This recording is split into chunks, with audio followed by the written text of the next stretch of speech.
Bismillahirrahmanirrahim. Assalamualaikum warahmatullahi wabarakatuh. Berita Hijrah 28 April bersama saya Fazida Mustafa. Berikut tajuk utama malam ini. Diselamatkan dari zon perang di Sudan, 30 rakyat Malaysia selamat tiba di tanah air.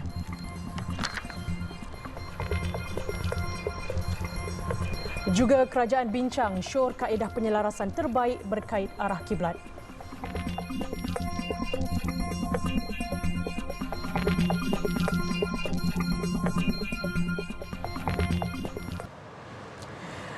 Puluh rakyat Malaysia selamat tiba di tanah air dari Jeddah, Arab Saudi selepas berjaya diselamatkan daripada situasi perang di Khartoum, Sudan.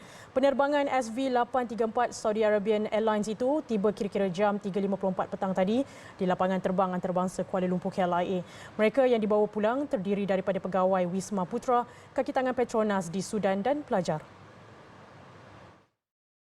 Ketibaan mereka disambut Menteri Luar Datuk Seri Dr. Zamri Abdul Kadir dan Ketua Setiausaha Kementerian Luar Datuk Seri Amran Muhammad Zain. Ahli keluarga juga turut menyambut kepulangan mereka di ruang lega pelepasan di tingkat 5. Dan perjalanan mereka yang begitu panjang sekali daripada Khartoum hinggalah ke Port Sudan yang mengambil masa 30 jam melalui sepanjang lebih daripada 1,300 km dengan pelbagai halangan. Saya ingin mengambil kesempatan untuk mengucapkan terima kasih kepada rakyat Malaysia atas doa sekalian rakyat untuk memastikan perjalanan rakyat Malaysia yang sampai pada hari ini sentiasa dipelihara oleh Allah Subhanahu Wa Taala.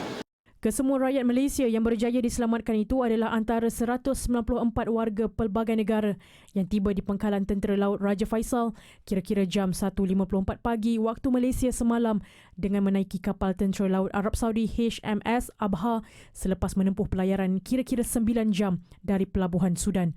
25 April lepas, 30 rakyat Malaysia yang dilapor terkandas di Khartoum selamat tiba di pelabuhan Sudan pada petang Isnin waktu tempatan selepas menempuh 30 jam perjalanan darat sejauh 1,233 km. Dalam pada itu, Datuk Seri Dr. Zamri mengingatkan andai ada rakyat Malaysia yang masih berada di kawasan bergolak di Sudan, mereka perlu segera memaklumkan kepada Wisma Putra tentang keadaan dan keberadaan mereka.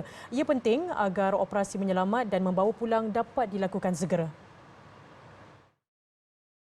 Sekiranya ada mana-mana pihak ataupun rakyat Malaysia yang tidak memaklumkan kepada kita dan keluarga mereka berada di sini dan sila maklumkan kepada pihak Wisma Putra supaya kita boleh membantu untuk mencari di mana mereka sebenarnya, dan insya-Allah kita sentiasa memberikan bantuan ini. Beliau dalam pada itu turut mengingatkan rakyat Malaysia yang mempunyai rancangan untuk ke Sudan dalam masa terdekat agar menangguhkan buat sementara waktu hingga keadaan kembali pulih. Ia bagi mengelak dari sebarang kejadian yang tidak diingini daripada berlaku. Sementara itu, perkembangan konflik di Sudan menyaksikan tentera negara itu bersama pasukan separa tentera Rapid Support Forces RSF dilapor bersetuju melanjutkan tempoh gencatan senjata. Pun begitu, kesepakatan itu dilihat tidak terlaksana dengan baik apabila siri keganasan masih dilapor berlaku di ibu negara Khartoum dan Darfur. Sebelum ini, RSF dan tentera Sudan setuju melakukan gencatan senjata selama 3 hari dan tempoh itu berakhir tengah malam Khamis waktu tempatan. Biarpun pengumuman gencatan senjata dibuat 3 hari, namun ia kerap kali dikhianati. Susulan daripada usaha yang dilakukan Arab Saudi dan Amerika Syarikat, puak bertelagah dilapor bersetuju untuk memanjangkan lagi masa kepada 72 jam lagi. RSF juga dilapor bersetuju dengan usaha berkenaan yang turut dicanang Norway, United Kingdom dan Emirat Arab Bersatu UAE. Dalam gencatan senjata yang berkuat kuasa 3 hari lepas, walaupun pertempuran tetap berlaku namun ia dilihat ruang terbaik untuk puluhan ribu penduduk setempat beredar mencari perlindungan di tempat lain. Warga asing juga memanfaatkan ruang gencatan senjata untuk berpindah atau pulang ke negara masing-masing. Amerika Syarikat juga mengarahkan rakyatnya keluar dari Sudan dalam tempoh 24 hingga 48 jam sejak keganasan memuncak. Dalam pada itu, Presiden Sudan yang digulingkan, Omar al-Bashir, yang menjadi tahanan di penjara Kober, kini dipindahkan ke Hospital Alia, iaitu sebuah hospital tentera di Khartoum. Ia susulan siri pertempuran yang memuncak baru-baru ini.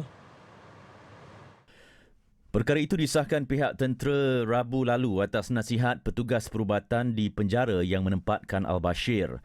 Penjara Kober terletak di utara Khartoum yang turut menempatkan anggota Kabinet Pentadbiran al-Bashir ketika zaman pemerintahannya.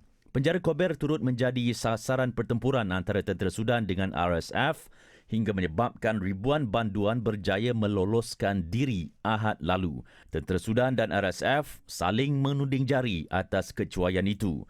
Banduan lolos juga mencetus kegusaran dalam kalangan orang awam yang bimbang keselamatan mereka dan keluarga akan terancam. Memetik wartawan Al Jazeera di Khartoum, keluarga al-Bashir menantikan saat perang sivil itu ditamatkan bagi membolehkan bekas presiden itu dibicara sebaik mungkin dan bagi tujuan membela dirinya daripada pelbagai dakwaan dan tuduhan. Sementara itu, seramai 385 orang warga Indonesia yang dibawa keluar dari Sudan selamat tiba di Jakarta. Mereka tiba di lapangan terbang antarabangsa Soekarno-Hatta, Jakarta selepas 10 jam penerbangan dari Jeddah. Menteri Luar Retno Marsudi berkata kesemua warga Indonesia tersebut tiba dengan pesawat Garuda Indonesia kira-kira jam 5.46 pagi tadi waktu tempatan. Mereka merupakan kumpulan pertama rakyat Indonesia dibawa pulang terdiri daripada 248 orang perempuan, 137 lelaki dan 43 kanak-kanak. Manakala sebuah lagi pesawat bertujuan membawa keluar warga Indonesia akan berlepas ke Jeddah esok. 111 warga Indonesia kekal di Pelabuhan Sudan dan akan diterbangkan ke Jeddah yang dijangka pada 29 April. Negara dengan populasi paling ramai di Asia Tenggara itu menyertai negara-negara lain seluruh dunia dalam misi memindahkan rakyat mereka ke tempat selamat sama ada melalui darat, udara dan laut. Terdapat kira-kira 1,200 warga Indonesia berdaftar dengan kedutaan negara itu di Khartoum. Masih di Indonesia, 11 orang mati lemas manakala seorang lagi dikhawatiri masih hilang selepas bot penumpang yang dinaiki mereka terbalik. Insiden berlaku ketika bot berkenaan dalam pelayaran ke Bandar Tanjung Pinang dari Pelabuhan Tembilahan. Setakat berita ini ditulis, pasukan penyelamat Indonesia berjaya menyelamatkan 62 penumpang. Difahamkan jumlah penumpang yang berada di dalam bot malang itu berjumlah 74 orang. Penyelamat tidak menolak kemungkinan mangsa yang hilang lebih daripada seorang berikutan angka rasmi penumpang bot itu belum dapat disahkan. Nahas di perairan sering berlaku di Indonesia berikutan kelemahan sistem dan piawaian keselamatan. Pada tahun 2018 sahaja, lebih 150 orang terkorban dalam insiden feri karam di salah sebuah tasik terdalam di dunia di Pulau Sumatera.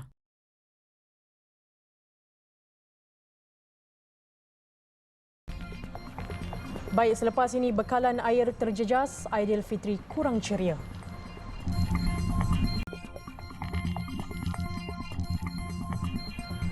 Alhamdulillah bertemu kembali. Satu kaedah penyelarasan arah kiblat yang tepat akan disyorkan oleh kerajaan sebagai rujukan penting di seluruh negara bermatlamat menyelesaikan isu menentusahkan arah kiblat dalam ibadat umat Islam di Malaysia. Menteri di Jabatan Perdana Menteri Hal Ehwal Agama, Dato' Dr. Muhammad Naim Mohtar berkata pihaknya akan mengadakan perbincangan dengan Jawatan Kuasa Muzakarah Majlis Kebangsaan bagi Hal Ehwal Agama Islam Malaysia MKI berhubung perkara itu. Begitu juga insya-Allah nanti mungkin saya boleh cadangkan kemudian untuk tujuan penyelarasan daripada sudut penentuan kaedah mana yang nak digunakan, mungkin perbincangan boleh dibuatlah di peringkat Jawatan Kuasa Muzakarah nanti. Yang itu akan bergantunglah dan saya akan bercakap dengan pengurusi Jawatan Kuasa Fatwa untuk membincangkan isu ini untuk mencari kaedah yang terbaik dalam konteks nak menyelaraskan isu berkaitan dengan arah kiblat ini. Tetapi dalam konteks di wilayah Persekutuan, perbincangan itu telah diadakan di antara pihak Ketua Pengarah JAKIM dan juga Datuk Mufti Wilayah Persekutuan. Jelas beliau, isu arah kiblat yang tepat sangat penting untuk umat Islam kerana ia membabitkan perihal ibadat khususnya dalam mengerjakan solat. Justru umat Islam dinasihat cakna tentang arah kiblat supaya ibadatnya dikerjakan diterima oleh Allah. Media sejak minggu lalu melaporkan kira-kira 40% kediaman sekitar Lembah Kelang tersasar dalam memperoleh arah kiblat yang tepat. Ia berkemungkinan terjadi akibat kesilapan membaca kompas ketika membuat penentuan sendiri arah tempat solat. Situasi itu menyaksikan ada ruang solat di sesebuah kediaman tersasar jauh daripada kedudukan sebenar. Isu gangguan bekalan air yang kerap membelenggu sebilangan penduduk di Batu Pahat disifatkan bagai tiada pengakhiran. Malah ketika ini, masalah itu kian menghimpit hidup mereka apabila terpaksa meraihkan tempoh seminggu Aidilfitri tanpa bekalan air bersih yang cukup. Menurut Ketua Kampung Parit Puasa Rosli Ihsan, aduan kerap dikemukakan setiap tahun kepada pihak-pihak berkenaan namun ia bagai mencurah air ke daun keladi. Tiada tindakan drastik dibuat syarikat penyedia perkhidmatan air tempatan untuk mengatasinya. Kalau dia jangkakan 300% air meningkat. Dia dah jangka air 300% penggunaan air akan meningkat dan sepatutnya dia dah bersiap sedia dah dengan kapasiti 300% tersebut untuk pengguna-pengguna semasa hari perayaan. Sepatutnya dia dah tahu. Sebab dia dah tahu 300% tapi kenapa dia tak sediakan air 300% tersebut? Sehingga kini, penduduk mendakwa kira-kira 80 kediaman di Kampung Parit Puasa Batu Pahat masih terputus sepenuhnya bekalan air sejak 20 April lalu. Manakala 286 rumah lain dilapor mengalami tekanan air rendah, lebih 2,000 penduduk terjejas di perkampungan tersebut. Puncanya rasanya macam tekanan kurang lah. Memang orang banyak balik kampung tapi tekanan tu macam kurang, tak macam raya-raya sebelumnya lah. Yang sebelumnya itu macam terjejas juga tapi belah pagi dia boleh sampai ke kawasan sini lah. Jadi kita mesti boleh dapat air. Ini terus tak keluar langsung selama sampai sekarang ni dah raya ke-5 ke-6 ni. Kita orang ikhtiar, kita orang ambil lori, cari tong hitam, kita orang cari mana-mana air yang bolehlah kita ambil, contoh masjid apa kan yang boleh ada tapi slow. Kita orang cuba top up dalam tank kan, ada dalam 15 orang itu. Okey, kita top up. Lepas tu kita agih-agihkanlah ketika tuan-tuan rumah semua tidur kan. Sebilangan keluarga pula terpaksa menggunakan sumber air daripada masjid-masjid dan surau berhampiran untuk mandi atau membasuh pakaian. Manakala penduduk setempat terpaksa mengambil inisiatif sendiri menggerakkan lori tangki bagi membekalkan air bersih kepada setiap rumah yang terjejas. Agensi Penguatkuasaan Maritim Malaysia berjaya merekodkan 42 tangkapan dengan 12 daripadanya kes berprofil tinggi menerusi Opkas Pagar Laut 2023 yang dijalankan di kawasan perairan seluruh negara. Hasil rampasan bernilai 13 juta ringgit juga berjaya diperolehi susulan pelaksanaan operasi berkenaan yang berlangsung 9 hingga 25 April lalu. Menteri Dalam Negeri Datuk Seri Saifuddin Nasution Ismail berkata 12 kes berprofil tinggi itu melibatkan 3 kes tangkapan menyeludup masuk rokok, 2 kes kemasukan pendatang asing tanpa izin parti serta masing-masing 1 kes mencuri dan rompakan berkumpulan. Selain itu, katanya, Maritim Negeri Johor juga berjaya menumpaskan kes rompakan bersenjatakan parang melibatkan 4 warga tempatan di Pelantar Aurora Producer 1 di Tanjung Langsat, Johor pada 24 April lalu. Pertama kali melibatkan rakyat tempatan ni, selalunya warga asing. Tapi yang sekarang ni rakyat tempatan pun terlibat dalam kes kecurian kabel dan mereka bersenjata. Sebab itu kita masukkan itu dalam kes kanun keseksaan, rompakan bersenjata. Katanya, kejayaan OP Pagar Laut tersebut usaha berterusan Maritim Malaysia dalam memperketat kawalan serta mengoptimumkan pengoperasian di kawasan maritim negara, terutamanya di sempadan Malaysia, Thailand dan Indonesia. Katanya, biarpun Opkas Pagar Laut bakal tamat tengah malam Ahad ini, Maritim Malaysia akan terus mempertingkat kawalan dan rondaan di perairan seluruh negara dengan beberapa operasi lain akan dijalankan sepanjang masa. Hasrat lebih 80 individu menunaikan umrah pada Disember tahun lalu tidak kesampaian apabila mereka mendakwa ditipu sebuah agensi pelancongan. Lebih menyedihkan, bayaran penuh sudah dibuat sejak Oktober tahun lalu, namun sehingga kini wang bakal jemaah terlibat masih tidak dikembalikan. Jumlah kerugian keseluruhan jemaah yang terlibat adalah lebih RM600,000. Mangsa Nuraini Pauzi, 50 tahun dari Machang berkata, dia sepatutnya berlepas ke Tanah Suci untuk menunaikan umrah dengan anaknya pada 14 Disember tahun lalu dan sudah membayar sebanyak RM15,200.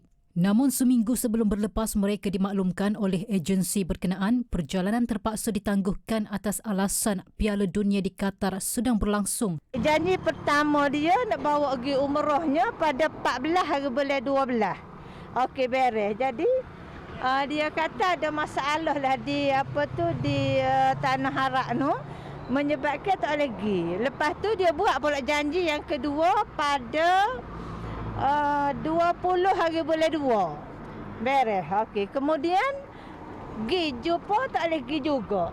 Kemudian alasannya macam-macam lah. Alasannya sama, masalah di Tanah Suci. Okey, beres. Kemudian janji yang ketiga pada 2 hari bulan 3. Okey, janji yang sama juga, tetap tak boleh pergi juga. Nuraini mendakwa apabila pihaknya mendesak untuk mendapatkan semula wang yang telah dibayar, pelbagai alasan diberikan dan sehingga kini masih belum dikembalikan, malah wakil syarikat berkenaan juga kini gagal dihubungi. Dia berkata demikian kepada media selepas membuat laporan polis di Balai Polis Kota Baru yang turut disertai lebih 20 bakal jemaah yang lain. Mangsa Hasli Liwani Abdul Ghani, 37 tahun, turut meluahkan rasa kecewa apabila hasrat dia bersama kakak serta abang untuk menunaikan ibadah umrah tidak kesampaian. Ni pun duit arwah mak saya, bui, untuk suruh pergi umrah. Tak sekolah pula jadi gini ke. Sebelum mak meninggal? Sebelum mak saya meninggal, dia memang niat nak bawa anak pergi, tapi dia tak ada, dia kena sakit hari tu. Lepas tu jadi dia beri duit untuk anak dia lah.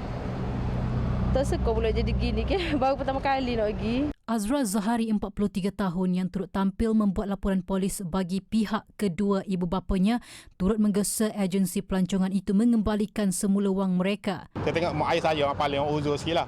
Waktu saya siapkan mak ayah sebelum dia meninggal ni, baik saya hantar dulu umrah pak saya yang sponsor dia orang pergi umrah lah 2 orang tu. Tapi kena gini pula. Anak sponsor, anak sponsor saya dia buat dia tengok orang lain boleh pergi umrah. Tiba-tiba siapa dia nak pergi jadi gini. Jadi kecil hati dia siapa dia tak pergi, siapa tak belasah tak pergi. Malu kat orang kampung. Baik bila dah orang kampung beri duit ke apa jumpa kan. Beri duit. Jadi nak pergi maya pun dia rasa malu dia diri dia dah. Mangsa berharap wang yang dibayar kepada agensi terlibat dapat dipulangkan bagi membolehkan mereka menunaikan umrah menggunakan agensi pelancongan yang lain.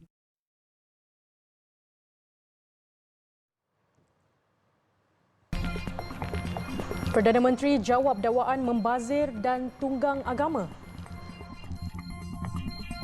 Aidilfitri Malaysia Madani akan bermula esok di Kedah. Sultan Salahuddin Almarhum Sultan Baldri Shah telah berkenan untuk berangkat mencemar duli ke majlis tersebut. Menteri Komunikasi dan Digital Fahmi Fadzil dalam kenyataannya berkata Kerajaan Persekutuan menjunjung kasih atas limpah perkenan ke bawah duli Yang Maha Mulia Sultan Kedah berangkat mencemar duli ke majlis tersebut. Tambah Fahmi, keberangkatan baginda pastinya menambah lagi seri rumah terbuka Aidilfitri Malaysia Madani. Pada masa sama memberi peluang kepada rakyat Kedah meraihkan Aidilfitri bersama baginda. Sambutan rumah terbuka Aidilfitri Malaysia Madani akan diadakan di Hotel Raya Al-Usta bermula jam 10 pagi sehingga 2 petang. Sementara itu, Perdana Menteri Datuk Seri Anwar Ibrahim menyangkal dakwaan penganjuran Majlis Rumah Terbuka Malaysia Madani di 6 negeri sebagai satu pembaziran dan bersifat menunggang agama. Untuk pandangan peribadi dia, kita ambil kira ini kerajaan buat, di mana-mana pun kerajaan buat, semua kerajaan buat untuk rakyat, bukan membazir, bagi makan rakyat, bukan bagi saya lah membazir, tidak membazir. Kalau kita buat untuk peribadi, untuk keluarga itu buat peribadi lah. Kalau kita bagi untuk rakyat atas nama kerajaan dan jauh lebih murah buat di Alor-Star daripada buat di Putrajaya. Beliau yang juga Menteri Kewangan menyifatkan dakwaan demikian sebagai pandangan peribadi mana-mana pihak yang mungkin kurang bersetuju dengan penganjuran majlis berkenaan.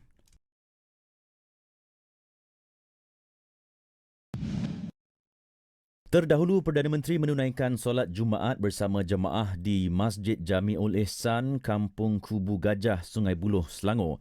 Ketibaannya di pekarangan masjid kira-kira jam 1.10 tengah hari disambut Menteri Besar Datuk Seri Amiruddin Syari.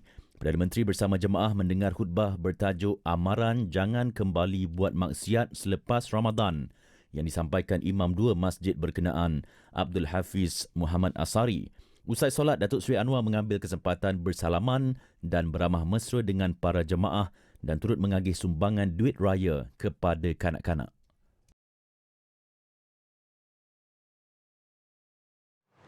Jabatan Perdana Menteri JPM dalam pada itu memaklumkan Kerajaan Persekutuan hanya terlibat dalam penganjuran Majlis Rumah Terbuka Malaysia Madani bersama Perdana Menteri di 3 negeri sahaja iaitu Kedah, Kelantan dan Terengganu. Dalam kenyataannya hari ini JPM menjelaskan penganjuran Majlis Rumah Terbuka sama di Pulau Pinang, Negeri Sembilan dan Selangor dianjurkan oleh kerajaan negeri masing-masing. Menurut JPM, selaras dengan konsep Malaysia Madani, penganjuran rumah terbuka kali ini adalah dengan kerjasama strategik kerajaan negeri. Selain Kementerian Peneraju yang turut dilantik bagi membantu pelaksanaannya. JPM menjelaskan rumah terbuka di 3 negeri anjuran kerajaan pusat menyasarkan jumlah keseluruhan pengunjung sekitar 55,000 orang. Dengan Kedah seramai 25,000 orang pengunjung kerana ia berstatus nasional. Di Kelantan dan Terengganu pula, sasaran kehadiran pengunjung adalah sekitar 15,000 orang di setiap negeri. Berbanding dengan penganjuran di Putrajaya, JPM memaklumkan jumlah pengunjung di Seri Perdana sebagaimana sebelum ini, boleh mencecah sehingga 100,000 orang pengunjung. Kaedah penganjuran bersama antara pusat dan negeri juga diyakini dapat mengukuhkan hubungan antara kedua-dua pihak. Dan berikut kami paparkan lokasi-lokasi yang menjadi pilihan sempena berlangsungnya sambutan Rumah Terbuka Aidilfitri Malaysia Madani.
Baik, kita berehat seketika. BA niaga selepas ini TH umum agihan keuntungan.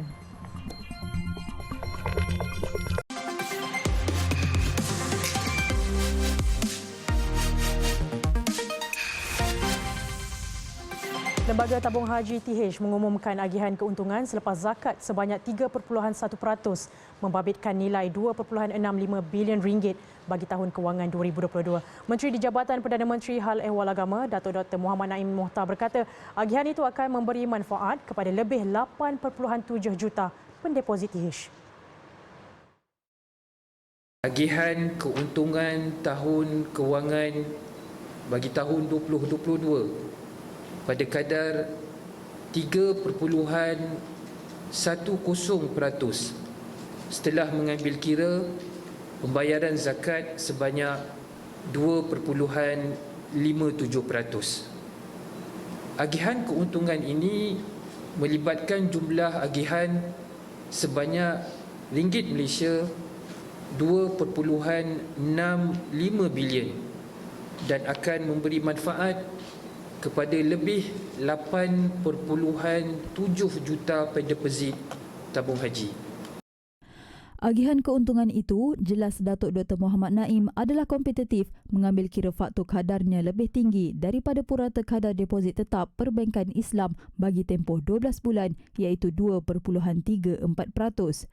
Zakat juga sudah dilunaskan bagi pihak pendeposit dan pendeposit tidak perlu lagi mengeluarkan zakat. Menurutnya lagi, jumlah agihan sebanyak 2.65 bilion ringgit bagi tahun kewangan 2022 adalah lebih tinggi 7% berbanding 2021 iaitu 2.46 bilion ringgit walaupun kadar dividen kekal sama 3.1%. Jelas beliau, TH sudah mengambil pendekatan pelaburan yang lebih berhati-hati berlandaskan peruntukan aset strategik untuk menghadapi persekitaran yang tidak menentu. Datuk Dr. Muhammad Naim berkata demikian pada sidang media pengumuman agihan keuntungan tabung haji 2022 pagi tadi. Hadir sama Pengerusi Tabung Haji Tan Sri Azman Mokhtar dan Pengarah Urusan Kumpulan merangkap Ketua Pegawai Eksekutif Tabung Haji Datuk Seri Amrin Awaluddin.